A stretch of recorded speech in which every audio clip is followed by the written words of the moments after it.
you have to really come first, and you have to be able to have a good relationship with yourself in order to be able to have a good relationship with other people.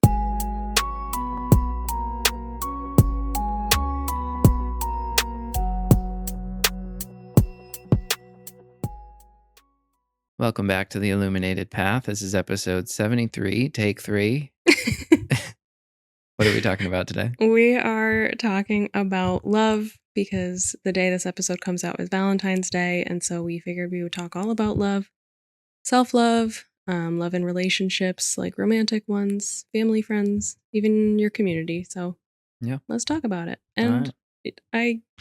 gosh, we were so distraught. I said at the beginning of all the other episodes, I love you. I love you. So I had to put it in there. Our dogs keep getting up. We start another take and then another dog walks in the room. So We love our dogs, but yeah. they can be difficult when it comes time to record, and I can't wait for our studio to be done in our basement. So let's start with self-love. I think, you and I have talked a lot about this, and it's how you show up for yourself and being able to show up for other people. So what do you want to touch on there? You have to be your first priority. Like, how can you give, the best love to other people if you can't give it to yourself? You have to really come first, and you have to be able to have a good relationship with yourself in order to be able to have a good relationship with other people. I always think about we always say, like, you should talk to yourself like a best friend. And I think that comes up a lot because what ends up happening is we're the hardest on ourselves and like can be very harsh. And then you have your best friend and it's like, well, how do you talk to your best friend? And why do you talk to yourself differently? Yeah. And I think that's really important to remember as it comes up is truly being your best friend so that you can be a better best friend to other people. Right. Yeah, because I mean, you wouldn't want to be hearing like this horrible criticism from people that you love. Right. Like you wouldn't do that to your best friend. So why do you do that to yourself? Yeah. So a lot of that comes from how we grew up, though, because unfortunately, I don't feel like when we were younger, there was a whole lot of being taught like how to do inner work and how to really develop that loving relationship with yourself. Yeah. It's just in the programming that we received. I feel like today's world is doing a bit of a better job of teaching their kids this, but it just wasn't a thing when we were younger. So, Yeah. You see a lot of parents now do the affirmations with their kids. I love that. yeah, and it's just the way that you talk to them about certain things and asking them how they feel about themselves rather than looking for the external validation all the time. Yeah. So learning how to do that is a process that you have to go through to do that inner work as you're growing up to really build that relationship with yourself. Yeah. So what is the role here of worthiness? So I think that self-worth and like feeling worthy is one of the biggest like wounds that we all have. Again, that goes back to how we grew up. We're always looking for that external validation or comparing ourselves to others, hearing things in school or from parents or in sports. And we just have this like wound, this just inner hurt of feeling like we're not good enough. And it's sad, but it's something that almost everyone feels. So I say that because it's good to know like you're not the only person who feels that way. Like if you've ever felt that, But it's like almost everyone does. it's a learned, conditioned thing, Yes, right? it Think is. about like growing up or not even that, just like seeing kids today and how carefree they are and you see it the older they get, they start to take in the judgments and the guilt and the shame and the societal Expectations and everything yeah. we've constructed. Hmm. And yeah, I think if you can kind of acknowledge that and see it, it will go a long way in your relationship with yourself. Yeah. So any beliefs about your worthiness, it just comes from the way you were brought up and like things that you learned. But the truth of the matter is, like, when you are born into this world, you are a newborn, brand new baby. You're perfect as you are. You are made of love, you come from love, and there's nothing that changes that. It's just that our perception of ourself changes because of so much external noise. Yeah. So let's take this then to relationships.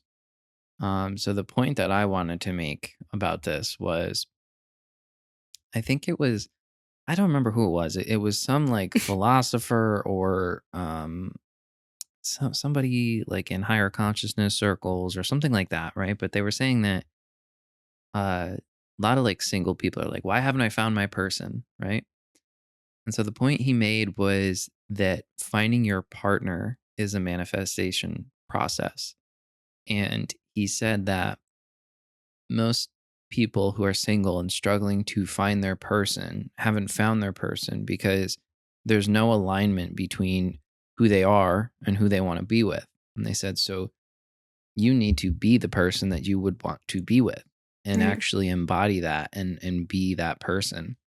Um, and I think, certainly there's different perspectives and ways to look at it, but I think that if you haven't found your person yet, be the version of you that has that person, that has found that person, and um, go through the growth that's required for that. You and I had a very rocky start because, and a big part of that was me not being able to take on the responsibilities that were needed for a home and a family and to frankly be a man in a house and like take care of things. Hmm. Um, and so I think that being able to kind of grow up in that sense and like address the things you need to address will help you be more prepared for that person.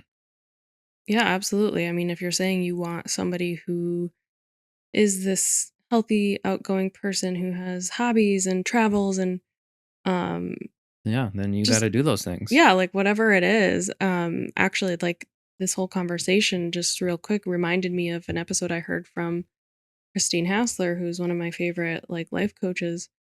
And it was like this exact conversation. She had someone talking about having trouble finding her person, and she explained like the life she wanted to live. And she was like, you have to go do that.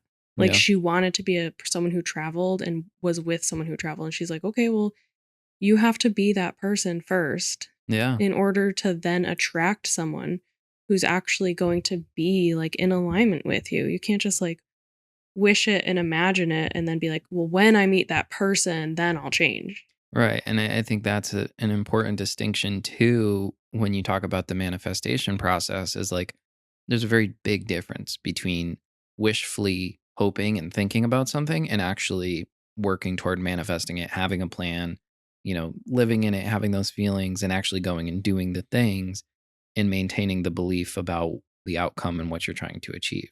Yeah, So I think, again, big difference between thinking about and actually doing. definitely. So other things we wanted to touch on in terms of relationships was just like ways to nurture your relationship.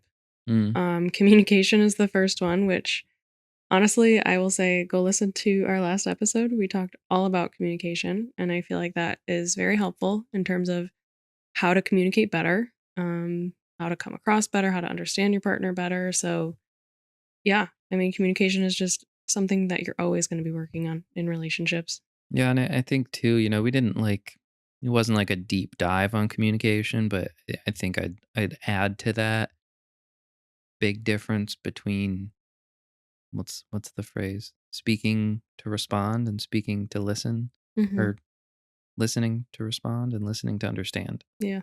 Yeah, I am very bad at listening to understand. You heard it here. I wouldn't say that about you, but hey, I mean, if you're No, it's admitting that, it means you can work on it. there's been numerous times throughout my life where I've like very quickly said like yeah yeah yeah to someone and like didn't understand what was said or what was agreed upon. Did that Most at the most chiropractor. recently happened at the chiropractor.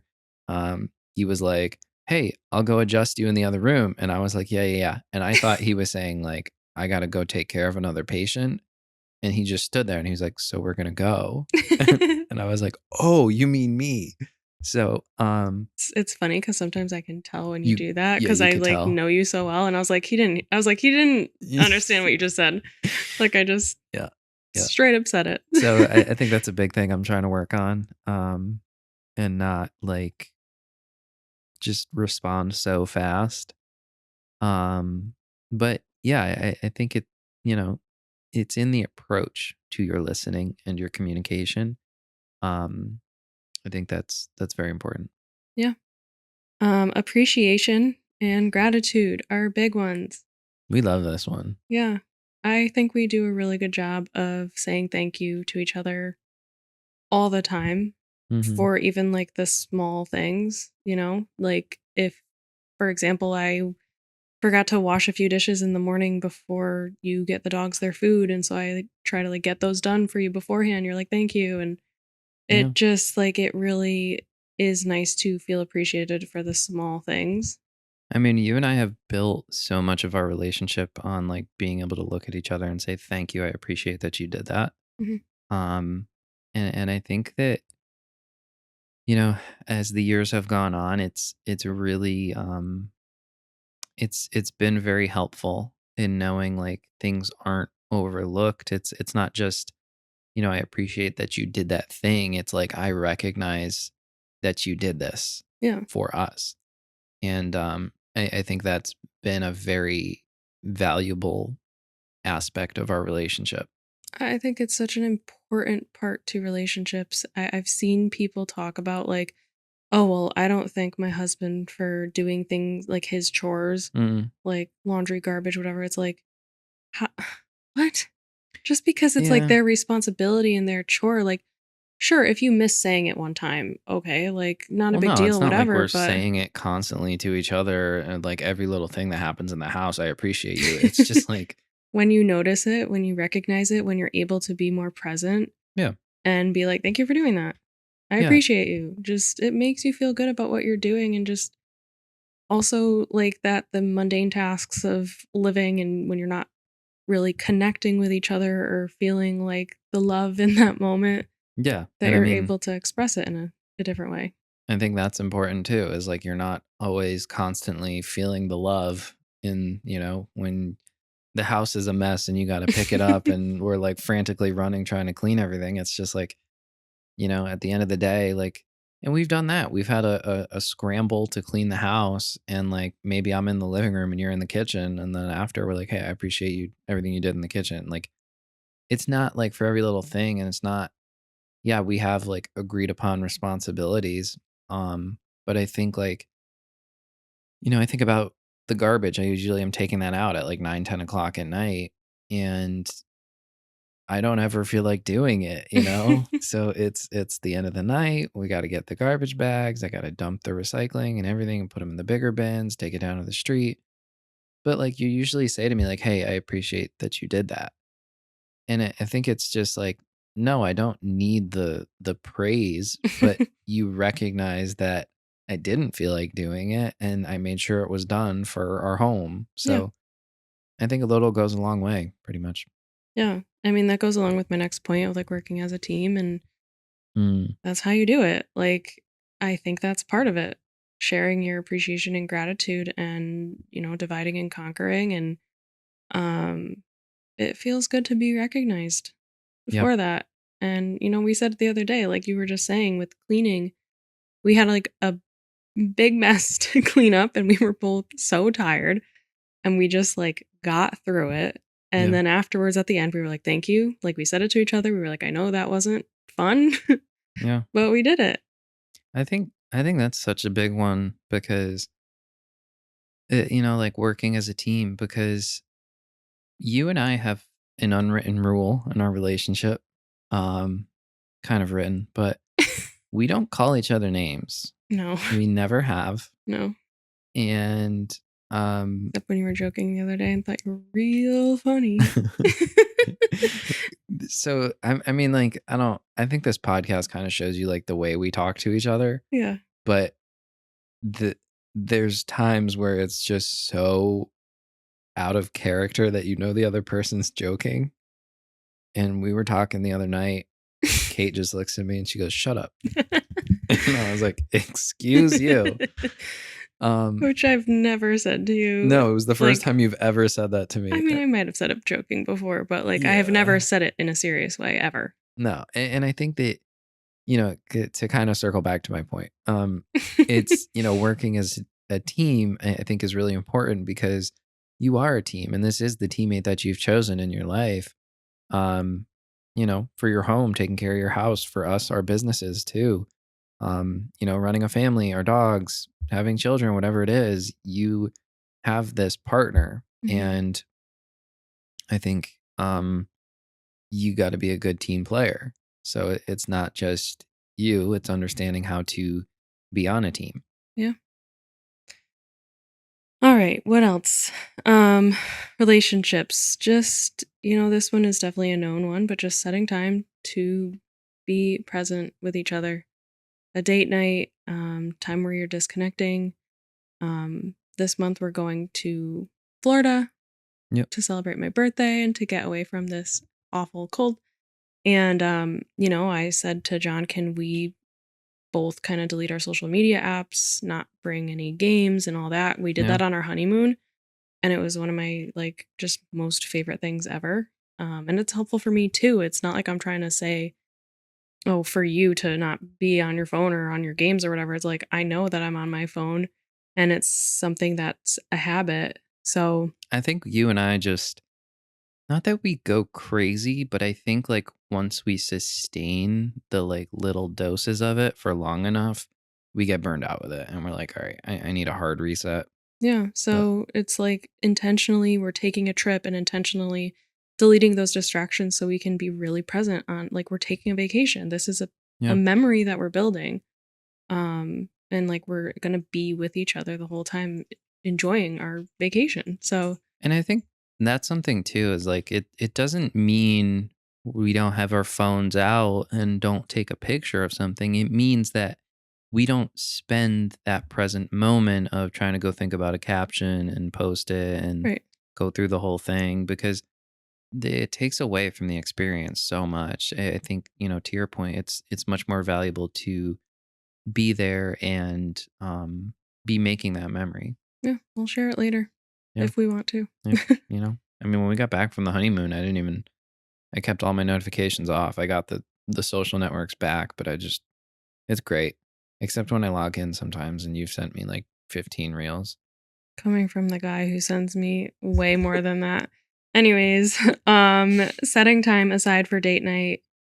Um, we have not been the best at this lately, I No. will say. Like we have days that we're supposed to have date night, but then like just all these things just keep coming up and so we don't get to do them. I want to be more intentional about them, but our date nights aren't like we have to go out to a restaurant and do this big fancy thing. Like we have a blanket that we've been working on for so long that we consider as like a date night activity because like simple things like that are fun. We So did a puzzle one night and I don't think I'm ever going to do a puzzle again.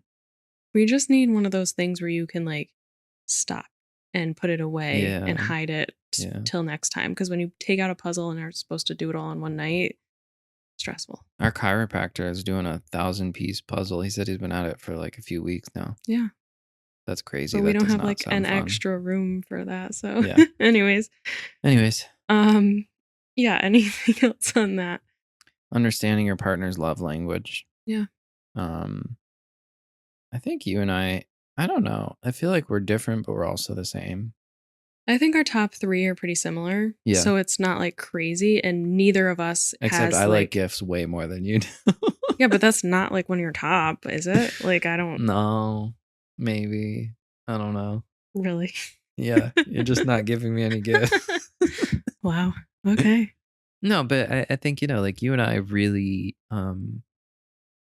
like words of affirmation, quality time, and physical touch. Like being able to I mean, at the end of the day, what you and I love more than anything is being able to just be in our own little bubble and Hmm. have our lives and our freedom. And, um, I think that keeps us happy. But I think it's important to understand that because if you think about even just like friends and family, right? I'll give you a great example. My mother, her love language is gifts. 100%. And That's why I say yours is definitely not. right, that's fair. I don't like to get gifts when they're not going to be used. Sometimes my mother loves to buy us gifts um that will never in a million years be used. And Because it it's makes her happy to go shopping but and but she said this to me point blank. She goes, "It's not for you, it's for me." yeah. And I'm like, "See, but that's the problem." So, I think understanding that, right? Because like you and I, we really try to not have waste. We not that we're minimalist, but like we generally don't have wasteful things or clutter. Um, and I think we've been very clear about that in our circles. And so yeah, like that's the page we're on. And then you've got like my mom who buys gifts, which, we appreciate, whatever, but I think that it affects the relationship and the dynamic because things can be so much better when you're both on the same page, you right. know? So I think something to think about if there is a disconnect in your relationship, whether it is friends and family or your significant other, um, about their love language. Yeah. How do they want to receive love so you can actually give that to them? Yeah. Like you were just saying, like with your mom, like, we appreciate quality time. We would rather her come hang out, go to lunch, have a coffee with us, like just spend some Mm. time. And Well, that would feel meaningful to us, right. right? But she doesn't necessarily recognize that. So she's like, I love gifts, and that's her love language. But it's Yeah. like you got to be mindful of not putting your love language on other people if that's not how they receive love. Right. Right. I think that's a great point. And, we have kind of found that compromise of like she brings us a small gift and we spend some time with her. So Yeah. we found some balance. Yeah. And then as it pertains to community, friends, family, I think we've kind of gotten into a little bit, but Yeah. Like how you give your love to others in your life. It's the same thing. I mean, it's meaningful when you know how they receive love yeah. and you can do that for them. Some people appreciate small gestures and helpful things, right? I think that thinking of like my dad, someone who doesn't really express Mm, himself in many ways, is someone who, what is the acts of service mm. is definitely, Oh I God, yeah. think, his way Yeah. because he just helps us with He's everything in very the like house. And monotone, but he'll show up and work on the house and be like, I'll handle this, I'll do this. And it's just like, great. So those acts yeah. of service are definitely appreciated by us. Like I receive that and I appreciate that. And I think that's like it's knowing those people in your life and how you can connect with them in that way. Yeah. Yeah. And I think that's huge, because for him, like he's a very handy guy and I'm not. And Don't say that. You're learning and you're doing good. yeah, it's not that I'm not handy. I can figure stuff out, but there's stuff I just don't. I'm generally gonna be the like, I'll pay to have it done kind of guy. But your dad, like that is how he shows love. And, I think part of that is we don't just leave him to it. We're there, we do it with him. Right. Like if we're working on the basement, whatever, like he's gonna help us put the floor down, like we're there.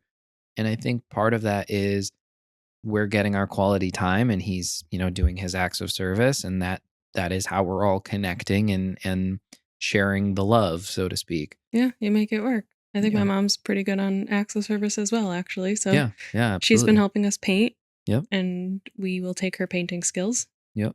She's great at it. Yep. We have fun. We have a lot of fun. And she communicated really well to John recently about his painting. She was very gentle in her delivery and was like, I'm not trying to tell you what to do or Yeah. like tell you you're doing it wrong, But I was doing but it wrong. yeah, Yeah. it needed some fixing, some I don't finessing, and that's okay. I don't know what I do. I just like squeeze the hell out of the roller and then press it against the wall and it's just like bleeding on the wall. Anyways. Yeah. Yeah. So I think understanding love languages in your circles is very important. And it'll also help you, not necessarily that you both have to have the same love language, but it'll help you to kind of get on this a similar page and I guess bond and build that relationship. Yeah, definitely. So, I think we've covered pretty much everything. I just wanted to Oh, go for it. throw one more in there is Yes. like small gestures and things. I'm thinking about like community. Um, the big one for us has been like, professional network and things like that. I think like in a professional setting, some of the ways that we've been able to connect with people has been like remembering their birthday or their kids' names and like just genuinely showing an interest in people. Or Right. like if we get coffee, go and like buy their coffee and like just small gestures of like, Mm. hey, we're spending this time together and I'm grateful to, build this relationship. Yeah, cheering them on and recommending them and their Yeah. services or whatever it is they have to offer to other people, and Referring them to people. Yeah, yeah, I think that's a great one. yeah. Anything else? I think that's it. Happy Valentine's Day. Happy Valentine's Day. Thank you guys for tuning in. We'll see you next time. Thank you.